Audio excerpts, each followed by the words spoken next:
పత్రికా సమావేశంలో పాల్గొంటున్నారు। ఈ పత్రికా సమావేశం ప్రధానంగా కృష్ణా నది గోదావరి నది ప్రాజెక్టులను కేంద్ర ప్రభుత్వానికి స్వాధీనం చేసే అంశంలో గత ప్రభుత్వము టిఆర్ఎస్ పార్టీ అధ్యక్షుడు మాజీ ముఖ్యమంత్రి కల్వకుంట్ల చంద్రశేఖరరావు గారు, మాజీ మంత్రి సాగునీటిపారుదల శాఖ హరీష్ రావు గారు, అదేవిధంగా ఐటీ ఇండస్ట్రీస్ మాజీ మంత్రి డ్రామారావు గారు, ఈ ముగ్గురు వారు చేసిన పాపాలను కప్పిపుచ్చి ఆ పాపాలను అన్నిటినీ కాంగ్రెస్ ప్రభుత్వం మీద నెట్టేసి ప్రజలను గందరగోళానికి లోను చేసి రాజకీయంగా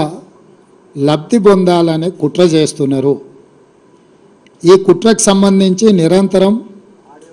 అవాస్తవాలను ప్రచారం కల్పిస్తూ అబద్ధాల ప్రాతిపదికన రాజకీయ లబ్ధి పొందాలని ఈరోజు చంద్రశేఖరరావు, హరీష్ రావు, తారక రామారావు గారు తీవ్రమైన ప్రయత్నం చేస్తున్నారు। అందుకే బాధ్యత కలిగిన ప్రభుత్వము సంబంధిత శాఖ మంత్రి గారితో పాటు ముఖ్యమంత్రిగా మేము బాధ్యతలు చేపట్టిన తర్వాత, మా ప్రభుత్వం ఏర్పడ్డ తర్వాత ఎలాంటి తప్పిదాలు జరగకపోను గత ప్రభుత్వం ఆంధ్రప్రదేశ్కు లొంగిపోయిన విధానాన్ని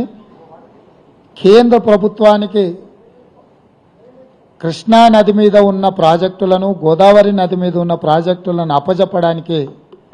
చేసిన ప్రయత్నాలను ఈరోజు తెలంగాణ ప్రజలకు మీ ద్వారా వివరించడానికి చేస్తున్న ప్రయత్నమే ఈ పత్రికా సమావేశం।